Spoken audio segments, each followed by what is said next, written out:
রাজনীতি মানে হচ্ছে প্রকাশ্য এবং গোপন খেলা। সেনাপ্রধানের নির্দেশে সমন্বয়ক নাহিদ ইসলামকে রিমান্ডে কুত্তার মতো পেটাচ্ছে পুলিশ। ইতিহাস নিয়ে খেলতে গিয়ে সরকারের হাত পুড়ে যাচ্ছে, সরকার নিজেই নিজের ফাঁদে পা দিচ্ছে। এদিকে রাজনৈতিক ষড়যন্ত্রের মুখে পড়ে সমন্বয়ক নাহিদ সার্জিসদের ভয়াবহ অবস্থা। ডক্টর ইউনূসকে এবার কঠিনভাবে পস্তাতে হচ্ছে। সকল অপকর্মতাদের প্রকাশ্যে আসছে। সবকিছুই আপনারা দেখতে পারবেন এই সম্পূর্ণ প্রতিবেদনে। অন্তর্বর্তী সরকারের প্রস্তাবিত বাজেটকে ফ্যাসিবাদের দোসর এবং নব্য ফ্যাসিবাদী রাজনৈতিক দর্শনের প্রতিফলন বলে মন্তব্য করেছেন জাতীয় পার্টির চেয়ারম্যান জিএম কাদের। চারদিক থেকে গ্রিন সিগন্যাল পাচ্ছেন প্রফেসর ডক্টর মোহাম্মদ ইউনূস। সব ঠিক হয়ে যাচ্ছে, সব ভালো কিছু হবে, সংস্কার হবে, বিচার হবে, সুষ্ঠু নির্বাচন হবে। জাতিসংঘ এখন শেখ হাসিনার সেই কথাগুলোকে সমর্থন করছে। জাতিসংঘের আবাসিক প্রতিনিধি গোয়েন লুইস ঠিক হুবহু শেখ হাসিনার বক্তব্যটাই তিনি নিজের মুখে পুনর্ব্যক্ত করছেন। দর্শক, শেখ হাসিনার বিচার প্রক্রিয়ার পরের দিনই ভারত কেন বাংলাদেশের হাই কমিশনারকে দিল্লি থেকে ঢাকায় পাঠালো? কেন ইউনূস সরকার এই বিষয়টিকে গোপন করার চেষ্টা করলো? হাসিনার বিচার প্রক্রিয়াকে নিয়ে কি ভারত বাংলাদেশকে কোনো বার্তা দিয়েছে? তার জন্যই হাই কমিশনারকে দিল্লি থেকে ঢাকায় পাঠানো। দেখেন, শেখ হাসিনাকে নিয়ে হাজারটা বিতর্ক থাকতে পারে, কিন্তু বঙ্গবন্ধু শেখ মুজিবুর রহমানকে নিয়ে আপনি বিতর্ক করার জন্য তাদের লেভেলের কাছাকাছি কেউ না কেউ হইতে হবে। বিএনপিকে জিজ্ঞেস না করেই বিরাট সিদ্ধান্ত নিল doctor Yunus Sarkar. As if Yunus মহা অন্যায় করে ফেলেছেন। সরকারকে নিজের দোষ ঢাকতেই গণমাধ্যমের উপর দোষ দিচ্ছে। রিসেট বাটন চেপে নতুন ইতিহাস তৈরি করতে গিয়ে গোলক দাদার মধ্যে পড়ে গেল ডক্টর ইউনূসের উপদেষ্টা পরিষদ। আজকে জাতিসংঘ অন্তত দুটি গুরুত্বপূর্ণ বিষয়ে সরকারকে ওয়াকওভার দিয়েছে, সরকারকে বলতে গেলে ছাড় দিয়েছে। ছাড়টার সরকার রাজনৈতিক কতখানি কাজে লাগাতে পারবে সেটা পরের কথা। ফ্যাসিস্ট সরকারের পিএসএ যে দুর্নীতির খবর আসতো, এখনকার সরকার মানে যেটা তাদেরও পিএসএ ব্যাপারে একই কথা। তখন আবার দেখা গেল এক উপদেষ্টা বলে আমি তাকে বকা দিয়ে দিব। মানে আপনি 150 কোটি টাকা একটা ব্লেম আসছে, আপনি তাকে বকা দিয়ে দিবেন বলছেন। এই কথা আপনি যখন বলেন। এবার বিরোধী নেতাদের বাড়িঘরে হামলার প্রস্তুতি নিতে বললেন সাবেক প্রধানমন্ত্রী শেখ হাসিনা।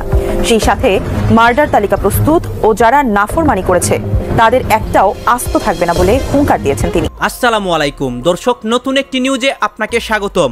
ইতিমধ্যে আমরা দেখতে পাচ্ছি ডক্টর ইউনূস তার অনেক কার্যক্রমের জন্য নিজে অনেক বিপদে পড়তেছে, অন্যদিকে সমন্বয়ক উপদেষ্টা তারাও কঠিন বিপদের মুখে পড়তেছে। গাইজ, আপনারা এইটা জানেন যে দেশের মধ্যে এক দল চাচ্ছে নির্বাচন হোক, আবার এক দল চাচ্ছে নির্বাচন আরও 5 বছর পরে হোক, মানে ডক্টর ইউনূস 5 বছর ক্ষমতায় থাকুক। এই বিষয়গুলোকে কেন্দ্র করে দেশের মধ্যে অনেক ঝামেলা হচ্ছে, অনেক আন্দোলন হচ্ছে। ডক্টর ইউনূসের বাসভবনের সামনেও অনেক কিছু হচ্ছে। গাইজ, দেশের এই রাজনৈতিক পরিস্থিতিগুলো পর্যালোচনা করে আমরা অনেক তথ্য এবং ভিডিও পাই।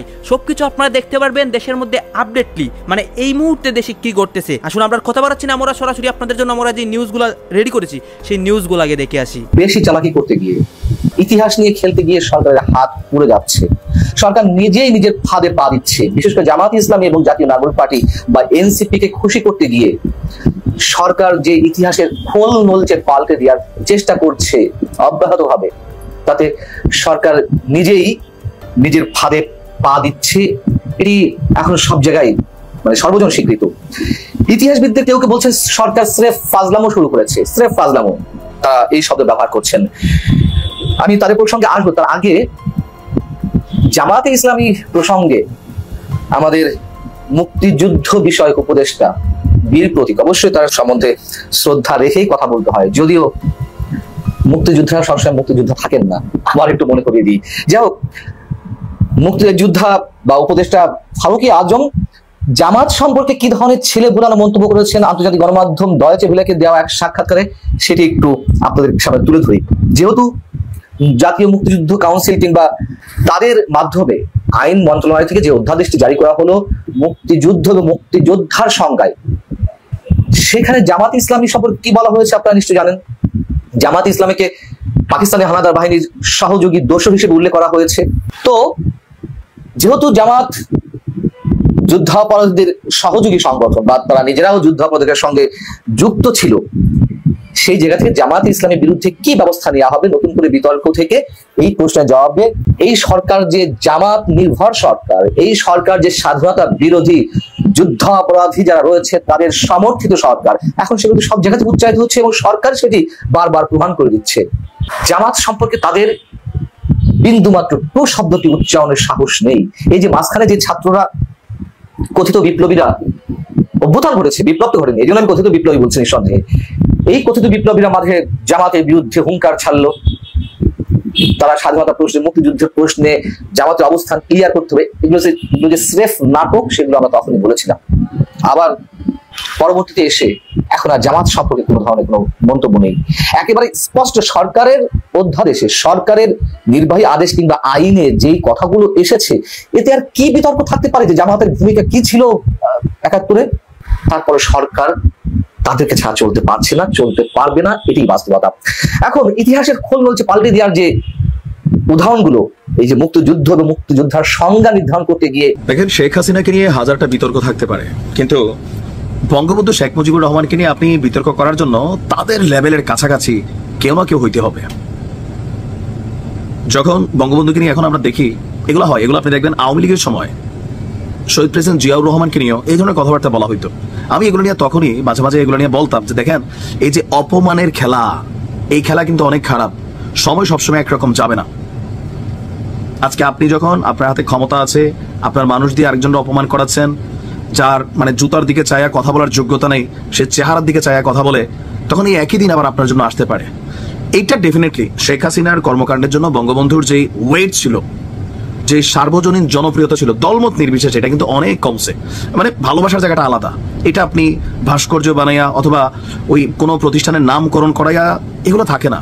গানই তো আছে, যদি পাথরে লেখো নাম পাথর ক্ষয়ে যাবে, হৃদয়ে লেখো নাম সে নাম রয়ে যাবে। কোথাও না কোথাও সার্জিসের অন্তরেও বঙ্গবন্ধুর প্রতি কিন্তু লেখা আছে ভালোবাসা, সিচুয়েশনের কারণে প্রকাশ করতে পারে না। তবে এই প্রথম সরকার পতনের 10 মাসের মাথায় আমরা খেয়াল করলাম যে সার্জিস কোথাও না কোথাও নিজের ভুলটা বুঝতে পেরেছে। আমি এর জন্য ধন্যবাদ দিই। দেখেন, সম্মানিত মানুষকে আপনি সম্মান দিবেন, আপনি সম্মান পাবেন। কত সার্জিস আসবে যাবে, বঙ্গবন্ধুর মতো হওয়া যাবে না, এটা মাথায় রাখতে হবে। জিয়াউর রহমানরা একজনই, বঙ্গবন্ধুরা একজনই, তারা আলাদা ক্যারেক্টার, জাতীয় নেতারা একজনই। খেয়াল আছে নিশ্চয়ই, গতকালকে গণমাধ্যমে আমরা হঠাৎ করে খবর পেলাম যে বঙ্গবন্ধু সহ প্রায় 4 শতাধিক মুক্তিযোদ্ধার স্বীকৃতি বাতিল হয়ে গিয়েছিল। এরপর দিনভর নানান সমালোচনা। সকাল সকালই সার্জিস একটা স্ট্যাটাস দিয়েছিল, সেখানে সে লিখেছিল যে আপনার মুক্তিযুদ্ধের শুরুতে ইচ্ছাকৃতভাবে পাকিস্তানি সেনাবাহিনীর কাছে বন্দী হয়ে বিজয়ের পর পর্যন্ত শেখ মুজিবুর রহমান পাকিস্তানের জেলে বন্দী ছিলেন। মুক্তিযুদ্ধের পূর্বে তার গুরুত্বপূর্ণ অবদান থাকলেও মুক্তিযুদ্ধ চলাকালীন তিনি সরাসরি মাঠে ছিলেন না। তাজউদ্দিন আহমেদ মাঠে থেকে মুক্তিযুদ্ধের নেতৃত্ব দিয়েছেন, তার মুক্তিযুদ্ধের স্বীকৃতি বাতিল হয় কিভাবে? মানে তার বক্তব্যের যে মোটিভটা ছিল যে আপনার বঙ্গবন্ধুর মুক্তিযুদ্ধের স্বীকৃতি বাতিল হয়েছে, কোনো সমস্যা নেই। তাজউদ্দিন সাহেবেরটা, প্রথম প্রধানমন্ত্রী, ওনার মুক্তিযুদ্ধের স্বীকৃতি কিভাবে বাতিল হলো? তিনি বোঝাতে চাইলেন যে জনাব তাজউদ্দিন আহমেদ ইজ বেটার দেন বঙ্গবন্ধু। এটা কি আসলে দুনিয়াতে কেউ মানবে? মানে বাংলাদেশের মানুষ, 2 জন জাতীয় নেতা, আরো আমাদের যারা জাতীয় নেতা আছে প্রত্যেকে প্রত্যেকের জায়গায় স্বমহিমায় গৌরবান্বিত। এখন তাদেরকে নিয়ে ওই আজকের দিনে এসে একটা স্টেটাস দেওয়া, লেখা, এগুলোতে কি হয়েছে? এই যে ধরেন জিয়াউর রহমানের নিয়ে যে এত কিছু করা হয়েছে, কি হয়েছে? বিএনপির জনপ্রিয়তা কমছে না বাড়ছে? বাড়ছে। একজন সুস্থ সজ্ঞানের মানুষ, যে বাংলাদেশের যারা জাতীয় নেতা বা ধরেন এরকম টপ লেভেলের যারা সুপ্রিম লিডার আছেন, তাদেরকে নিয়ে অপমান করা, ক্ষমতায় বসে ট্রল করা, বা এই যে এখনকার এসেও বঙ্গবন্ধুকে নিয়ে নানান ধরনের শব্দের ব্যবহার, এগুলা কি কোনো ভদ্র মানুষ, সুস্থ স্বাভাবিক মানুষ, তার কাছে এগুলো গ্রহণযোগ্য? যদি আপনার কাছে হয়, আপনি বিকৃত মেন্টালিটির। মনে রাখেন, আপনি যেই দলই করেন, প্রত্যেকটা দলের একটা আইকনিক প্লেয়ার আছে। এখন এক একজনের কাছে এই লোকটার এক একটা ক্যারেক্টার। আমি বিপরীত রাজনীতি করলে তারা আমার খারাপ মনে হবে, আর আমি তার পক্ষে হলে ভালো মনে হবে। বিপরীত দলের নেতারা গালি দাও, ভাই এগুলাতে কখনোই পজিটিভ বৈশিষ্ট্য আসে না। বড় বড় মানুষ তারা কথা বলবে, তারা খেলবে তাদের রাজনীতির খেলা, কিন্তু আমরা সাধারণ মানুষ, আমরা তাদের জুতার সমানও আমাদের যোগ্যতা নাই, বাট এগুলো ঘটছে। তো সার্জিস দিন শেষে তার এই পোস্টার ডিলিট করেছেন। আমি এই জন্য তাকে ধন্যবাদ দিই যে একটু দেরিতে হলেও বিষয়টা সে বুঝতে পারছে যে এই ধরনের কথাবার্তা সাধারণ মানুষ পজিটিভ নেয় না। কারণ সার্জিস তো তার কেউ ধমক দেয় নাই, হুমকি দেয় নাই, ধামকি দেয় নাই, যে হুমকি দামকির ভয়ে হয়তো তিনি এটা ডিলিট করছেন। মাহফুজ একটা স্ট্যাটাস দিয়েছিল জামাতকে নিয়ে, শিবিরকে নিয়ে, এরপরে সেটা কিন্তু তিনি ডিলিট করেছিলেন। তিনি লিখছিলেন তাকে ধমক টমক দেওয়া হয়েছে, খরচের খাতায় উঠে গেছেন। তো সার্জিসের যেটা, এটা পজিটিভ হিসেবে আমি দেখছি। ধন্যবাদ সার্জিসকে। ডক্টর ইউনূস কি মুসলিম আদৌ, নাকি তিনি খ্রিস্টান, অর্থোডক্স খ্রিস্টান? এবং তিনি যদি তা হয়ে থাকেন, তাহলে বিপুল সংখ্যাগরিষ্ঠ মুসলিমের এই দেশে তার সরকার প্রধান হওয়াটা কেমন দেখায়? এই ধরনের একটা প্রশ্ন তুলেছেন বিএনপির খুবই সিগনিফিক্যান্ট নেতা জনাব বরকতুল্লাহ বুলু। আমরা তাকে জানি, দীর্ঘদিন থেকে বিএনপির রাজনীতি করেন, এমপি হয়েছেন, কয়েকবার মন্ত্রী হয়েছেন, ওনার অনেক পরিচয়, খুবই দুর্দান্ত সংগঠক নেতা হিসাবে খুবই পরিচিত মানুষ। কিন্তু গতকাল তিনি একটা অনুষ্ঠানে যে ভাষায় এসব প্রশ্ন তুলেছেন, এগুলো নিয়ে আমাদের সিরিয়াসলি কনসার্ন হওয়া দরকার। শেখ হাসিনা পতন পরবর্তী সময়ে আমরা আমাদের রাজনৈতিক পরিমণ্ডলটা কেমন হবে, রাজনৈতিক প্রতিযোগিতা, বাকবিতণ্ডা, ইভেন ঝগড়াঝাটিও আমরা কতটুকু পর্যায় পর্যন্ত নেব, ওটার পরিসীমা কতটুকু, রেড লাইনটা কোথায়, এই আলাপগুলো আমার মনে হয় করা খুবই জরুরি। সেই কারণে এই বক্তব্যটা আমার কাছে খুবই সিগনিফিক্যান্ট বলে মনে হয়। এটা নিয়ে একটু অন্তত আমাদের আলোচনা করে রাখা দরকার। যারা ভুলো সেই অনুষ্ঠানে বলেছেন, আপনারা ভিডিওটা শুনে নিতে পারেন। সেখানে তিনি দাবি করছেন যে ডক্টর ইউনূসের প্রথম স্ত্রী যিনি ছিলেন মনিকা, তার মা, আমরা মনিকা ইউনূসকে চিনি, অপরা সিঙ্গার, এবং ডক্টর ইউনূস যখন খুবই সংকটের মধ্যে পড়ছিলেন তখন মনিকার একটা বক্তৃতা, একটা চ্যানেলের সাথে ইন্টারভিউ খুবই প্রচারিত হয়েছিল, খুবই স্প্রেড করেছিল, আমরা তখন চিনি। যাই হোক, মনিকার মা তিনি রাশিয়ান অর্থোডক্স খ্রিস্টান, এবং যেন ভুলের ভাষ্য মতে তাকে বিয়ে করার জন্য তিনি শর্ত দিয়েছিলেন, তাদের মধ্যে সম্পর্ক ছিল, বিয়ে করার জন্য শর্ত ছিল তাকেও সেই খ্রিস্টান ধর্মে দীক্ষা নিতে হবে। এবং ডক্টর ইউনূস 1970 সালে অর্থোডক্স খ্রিস্টান হিসাবে দীক্ষা নেন এবং তিনি তাকে বিয়ে করেন। এখন তিনি এই প্রশ্ন তুলছেন যে এরপর তিনি আবার মুসলিম হয়েছে কিনা, মানে হচ্ছে যদি না হয়ে থাকেন তাহলে তিনি এখনও খ্রিস্টান আছেন, এবং আমাদের এইরকম মানে ব্রুট মেজরিটি যেখানে মুসলিম সেখানে তিনি দায়িত্বে থাকতে পারেন কিনা, এই ধরনের একটা প্রশ্ন। এবং খুবই অবিশ্বাস্য একটা মন্তব্য তিনি করেছেন। তিনি এই ব্যাপারে খোঁজ খবর নেওয়ার জন্য জনাব নাহিদ ইসলাম, এনসিপি প্রধান এবং জামায়াত প্রধান ডাক্তার শফিককে অনুরোধ করছেন, এবং ডাক্তার শফিককে আল্লাহর অলি বলছেন। মানে এটাও খুবই ইন্টারেস্টিং ব্যাপার, আল্লাহর অলি বলে ফেলছেন তিনি, এতটাই প্রতিষ্ঠিত। তো তাহলে তো জামাতের দলটাই করা উচিত সবার, যেখানে সভাপতি একজন আল্লাহর ওলি। যাই হোক, আমি সেই দিকে আলোচনায় যাচ্ছি না, কিন্তু যে প্রশ্নটা আমরা করছি, ডক্টর ইউনূসের সাথে যৌক্তিক কারণেই বিএনপি সংঘাত তৈরি হয়েছে, এবং এটা আস্তে আস্তে কঠোর দিকে যাচ্ছে। এটার জন্য আমি ইভেন ডক্টর ইউনূসকেই বেশি ব্লেম করি, প্রধানত ব্লেম করি। এটা নিয়ে আমার যথেষ্ট আলাপ আছে, কথাবার্তা আছে। তার সরকার বিএনপির প্রতি বিমাতাসুলভ আচরণ করছে, তার সরকার একটা দলকে সমর্থন করছে, তার সরকার বিএনপির ডিসেম্বরের মধ্যে নির্বাচনের যৌক্তিক দাবিকে যুক্তি দিয়ে ফাইট করছেন। আজ পর্যন্ত আমরা জানি না কেন নির্বাচন ডিসেম্বরে করা যাবে না, এরকম অনেক কিছু। এবং তাদের এই সরকারের অনেক আচরণ দেখে এটা মনে হতেই পারে তারা তাদের সরকারটাকে as much as possible lengthy করতে চায়। এটা মিড অফ মানে নেক্সট ইয়ার, মানে জুন নেক্সট ইয়ারও না, আরও বেশি তারা এটাকে নিয়ে যেতে চায়। এগুলো মানার যথেষ্ট কারণ আছে। এবং সাম্প্রতিক বেশ কিছু আচরণে তিনি, বিশেষ করে টোকিওতে গিয়ে তিনি যেভাবে বিএনপিকে ব্লেম করেছেন, এগুলো খুবই দৃষ্টিকটু হয়েছে, এবং এমন তথ্য দিয়ে ব্লেম করেছেন যেটা সঠিক তথ্য নয়, এটা ডিসইনফরমেশন। সব ঠিক আছে, সো বিএনপির সাথে তার এক ধরনের টাফ সম্পর্ক তৈরি হয়েছে, তার সাথে বিএনপি টাফভাবে কথা বলতেও পারে, সবই ঠিক আছে, এমনকি তার উপরে চাপ প্রয়োগ করার চেষ্টা করতে পারে। কিন্তু এমন সব কথা এখানে আনা হচ্ছে, এমন সব কথা দিয়ে আক্রমণ করা হচ্ছে, আমি মনে করি বাংলাদেশে ভবিষ্যতে এই ধরনের কথার কোনো স্পেস থাকা উচিত না, কোনো স্পেস থাকা উচিত না। মানে বাংলাদেশের মতো একটা ব্রুট মেজরিটি যেখানে মুসলিম, সেখানে যদি তাত্ত্বিকভাবে বলছি ধর্মীয় বা এথনিক সংখ্যালঘু কোনো মানুষ কোনোদিন সরকার প্রধান হয়, ওটা এই দেশের গণতন্ত্রের শক্তিকে ইন্ডিকেট করবে, আমি মনে করি। এটা আরও পজিটিভ বলে আমি সেদিন মনে করব। সুতরাং এর মধ্যে সমস্যার কিছু নাই। আর কোনো একজন মানুষের এই ধরনের ব্যক্তিগত বিষয়, সেটা যথেষ্ট তথ্য প্রমাণ উপস্থাপন না করে বলা, আর থাকলেও এগুলো আমাদের পলিটিক্যাল স্ফিয়ারে আলোচনার বিষয়ই না। অ্যাড হোমিনাম বলে ব্যক্তিগত আক্রমণ করা, এটা লজিক্যাল ফেয়ালেসি। যখন যুক্তি থাকে না তখন কাউকে আক্রমণের জন্য আমরা এই ধরনের ব্যক্তিগত আক্রমণ করি, কারণ ওনার এইটার সাথে, এটা সত্য কি মিথ্যা, এটার সাথে তিনি যা করছেন সেটাকে ফাইট করার কোনো সম্পর্ক নাই। উনি যদি সাচ্চা মুসলমানও হন, উনি যদি জামায়াতের আমিরের মতো আল্লাহর ওলিও হন, উনি যদি ভুল করে থাকেন, জামায়াতের আমির যদি আল্লাহর ওলিও হয়ে থাকেন, জানা বুলুর ভাষ্য মতে, ওনার বক্তব্যে ভুল নিয়ে আমরা আলোচনা করি, আমি করেছি, সোশ্যাল মিডিয়াতে আলোচনা আছে, প্রচুর আছে। সুতরাং কে কি ব্যাকগ্রাউন্ড সেটা না, ডক্টর ইউনূস কি করছেন সেটা তার কর্মকাণ্ড, কাজ দিয়েই ফাইট করতে হবে। এই ধরনের বিষয় বাংলাদেশের রাজনীতিতে ভবিষ্যতে রেড লাইন হিসাবে থাকা উচিত। এই রেড লাইন কেউ ক্রস করবেন না। দর্শক, শেখ হাসিনার বিচার প্রক্রিয়ার পরের দিনই ভারত কেন বাংলাদেশের হাই কমিশনারকে দিল্লি থেকে ঢাকায় পাঠালো, কেন ইউনূস সরকার এই বিষয়টিকে গোপন করার চেষ্টা করলো, হাসিনার বিচার প্রক্রিয়াকে নিয়ে কি ভারত বাংলাদেশকে কোনো বার্তা দিয়েছে, তার জন্যই হাই কমিশনারকে দিল্লি থেকে ঢাকায় পাঠানো হয়েছে। 1 জুন বাংলাদেশের আন্তর্জাতিক অপরাধ ট্রাইব্যুনাল শেখ হাসিনার বিরুদ্ধে গ্রেপ্তারি পরোয়ানা জারি করে এবং বিচার প্রক্রিয়াটিকে সারা বিশ্বের জন্য লাইভ করে দেওয়া হয়। তারপরে হঠাৎ করে দেখা যায় যে বাংলাদেশের গুরুত্বপূর্ণ দৈনিক সংবাদ মাধ্যম মানব জমিনকে সরকারের আভ্যন্তরীণ আভ্যন্তরীণ সূত্র থেকে জানানো হয় যে দিল্লিতে প্রায় 9 মাস পরে নতুন যে নিযুক্ত বাংলাদেশের হাই কমিশনার রিয়াজ হামিদুল্লাহ তাকে হঠাৎ করেই ঢাকায় পাঠানো হয়। দিল্লি থেকে তাকে হঠাৎ করেই ঢাকায় পাঠানো হয় শেখ হাসিনার বিচার প্রক্রিয়ার পরের দিনে, অর্থাৎ 2 তারিখে। এবং এটা দেখুন বাংলাদেশের গুরুত্বপূর্ণ দৈনিক সংবাদ মাধ্যম মানবজমিন, এবং তারিখটা ফলো করুন 2 তারিখ। এক্ষেত্রে বিষয়টিকে সম্পূর্ণভাবেই নজিরবিহীন ঘটনা বলে মনে করা হচ্ছে, কারণ ইতিপূর্বে এভাবে নবনিযুক্ত বাংলাদেশের হাই কমিশনারদের কেউই ভারতের রাষ্ট্রপতির কাছে নিজের পরিচয়পত্র পেশ করার 2-3 দিন পর পুনরায় ঢাকায় গিয়েছে বা তাকে ঢাকায় পাঠানো হয়েছে এমন দৃষ্টান্ত পাওয়া যায় না। সেক্ষেত্রে তাহলে কেন এই নবনিযুক্ত হাই কমিশনার রিয়াজ হামিদুল্লাহকে হঠাৎ করেই ভারত থেকে ঢাকায় পাঠানো হলো বা তাকে ঢাকায় নিয়ে যাওয়া হলো? সেক্ষেত্রে এই নবনিযুক্ত বাংলাদেশের হাই কমিশনার রিয়াজ হামিদুল্লাহকে দিয়ে ভারত ইউনূস সরকারকে কোনো বার্তা পাঠিয়েছে?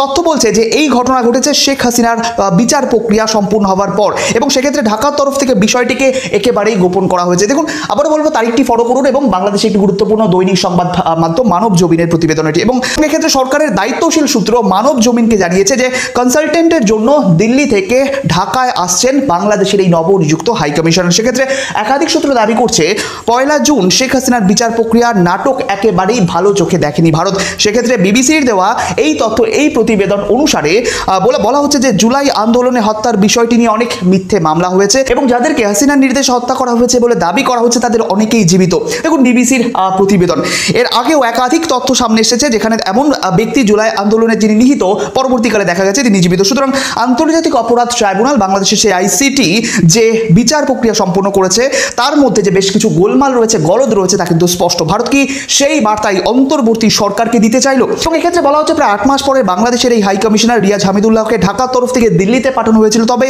শুরুতে আরো একটা গোলমাল দেখা দিয়েছিল, যেদিন তিনি অর্থাৎ এই ব্যক্তি বাংলাদেশের হাই কমিশনার হিসেবে নিজের পরিচয়পত্র ভারতের রাষ্ট্রপতি দ্রৌপদী মুর্মুর কাছে দেবেন, সেই অনুষ্ঠানটিকেই বাতিল করে দেওয়া হয়। কিন্তু কোনো রকম কারণ জানানো হয়নি সরকারের তরফ থেকে। তারপর 29 মে দিল্লির কূটনৈতিক সূত্র জানায় যে রিয়াজ হামিদুল্লাহ 29 তারিখ তার পরিচয়পত্র ভারতের রাষ্ট্রপতি দ্রৌপদী মুর্মুর কাছে পেশ করেছেন।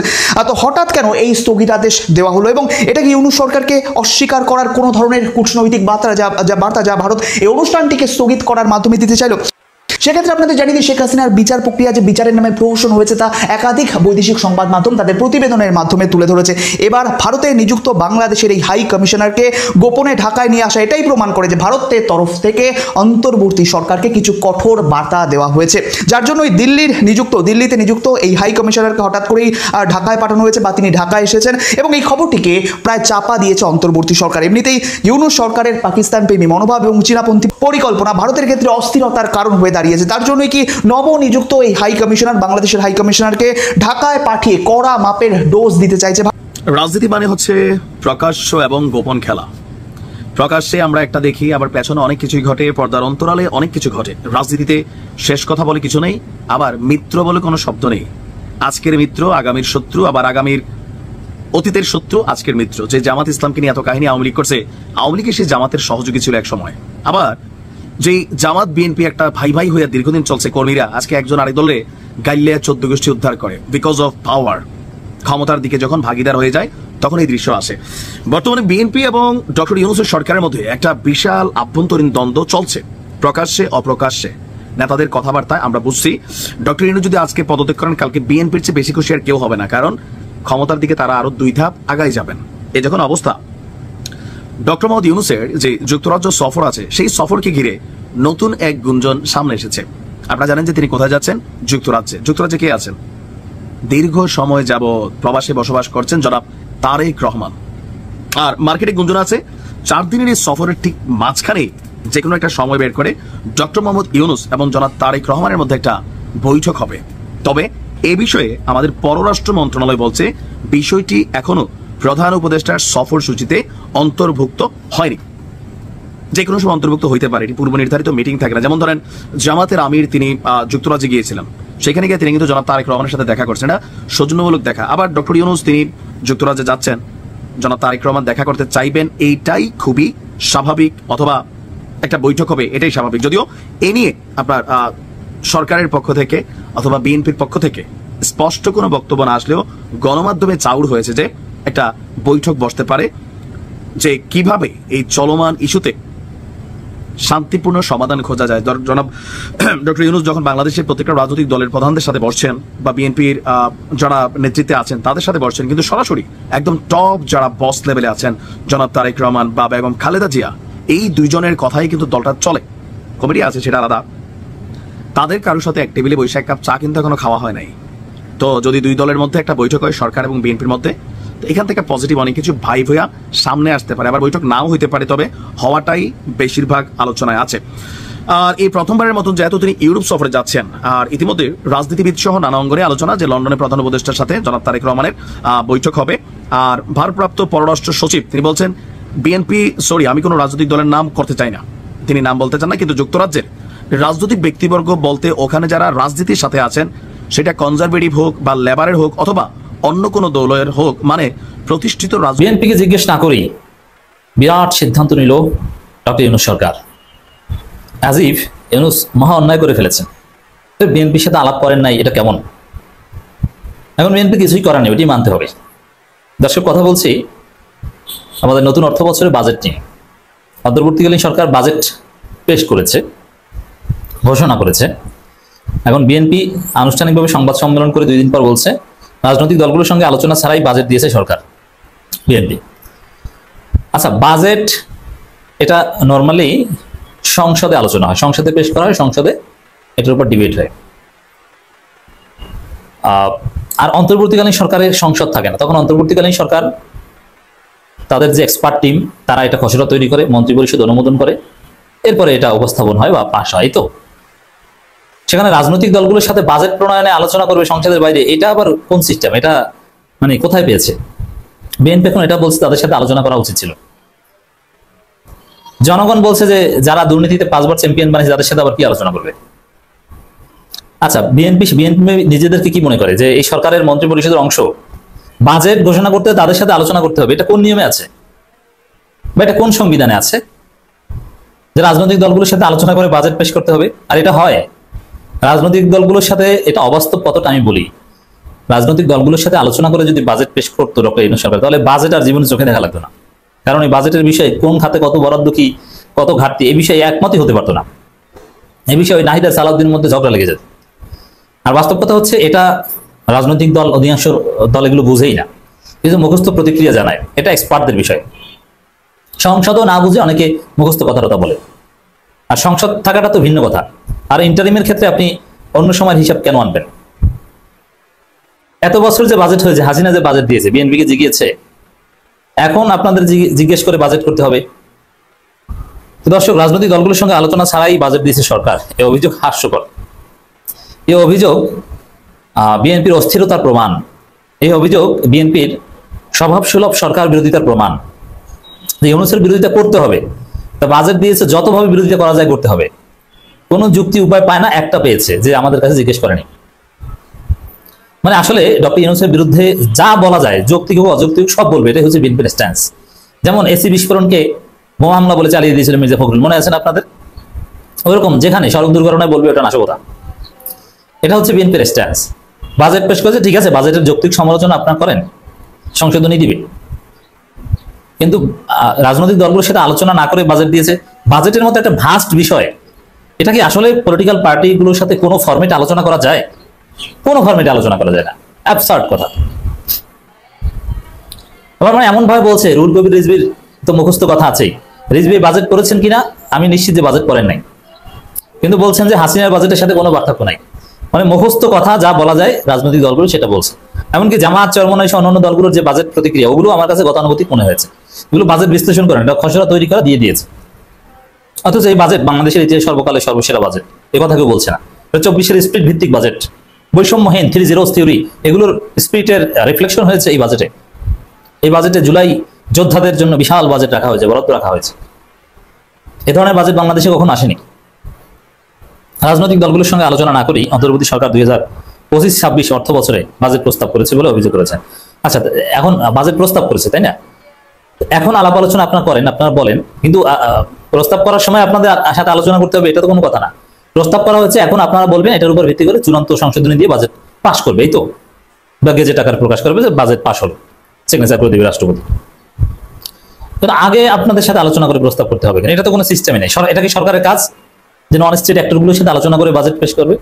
বাজেটের পর বিভিন্ন এক্সপার্ট কাউন্সিল বা ইত্যাদি তারা যেগুলো বলবে ওগুলো আমলে নেয়, এটা হচ্ছে সিস্টেম।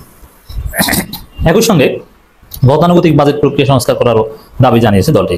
গতানুগতিক এটা মুখস্থ কথা আপনারা বলছেন। 2025-26 অর্থবছরের প্রস্তাবিত বাজেট নিয়ে বিএনপি আনুষ্ঠানিক প্রতিক্রিয়া অভিযোগ করেন দলটির স্থায়ী কমিটির সদস্য আমির খসরু মাহমুদ চৌধুরী। আমি চিন্তা করি আমির খসরু মাহমুদ চৌধুরীরা যদি অর্থমন্ত্রী হয়, সাইফুর রহমানরা তো এখন আর নেই, এখন এই আমির খসরু মাহমুদ চৌধুরীরা অর্থমন্ত্রী যদি হন অথবা বাণিজ্য মন্ত্রী হন, এটা কেমন কিভাবে চালাবে আল্লাহ জানে। যারা ছোট্ট একটা স্টক এক্সচেঞ্জের চেয়ারম্যান হয়ে ওই স্টক এক্সচেঞ্জের জমি মেরে দিতে পারেন, কে জানে যে বাণিজ্য মন্ত্রী আর অর্থমন্ত্রী হলে দেশটা কোথায় নিয়ে যাবেন।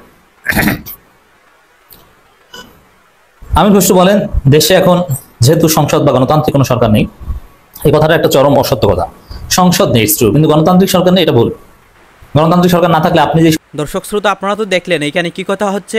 অনেকে কিন্তু অনেক কথা বলতেছে, অনেকে আলোচনা করতেছে, অনেকে সমালোচনা করতেছে দেশের বিভিন্ন অবস্থা এবং দেশের বিভিন্ন পরিস্থিতি নিয়ে সবাই সবার মন্তব্য প্রকাশ করতেছে এবং তাদের মন্তব্যগুলো দেখে আমরা অনেক কিছু বুঝতে পারি দেশের মধ্যে বর্তমানে কি হচ্ছে এবং কি ঘটতেছে। দর্শক শ্রোতা এখানে কিন্তু অনেক চাঞ্চল্যকর তথ্য হচ্ছে, মানে ডক্টর ইউনূসকে নিয়ে কথা হয় এবং দেশের মধ্যে নির্বাচন ইস্যু, তারপর আরও অনেক যে ঘটনাগুলো ঘটতেছে এইগুলো নিয়ে অনেকে অনেক মন্তব্য করতেছে। গাইজ এই বিষয়গুলোর সাথে আপনারা একমত পোষণ করেন নাকি দ্বিমত পোষণ করেন, এইটা আপনারা অবশ্যই কমেন্ট বক্সে লিখে যাবেন।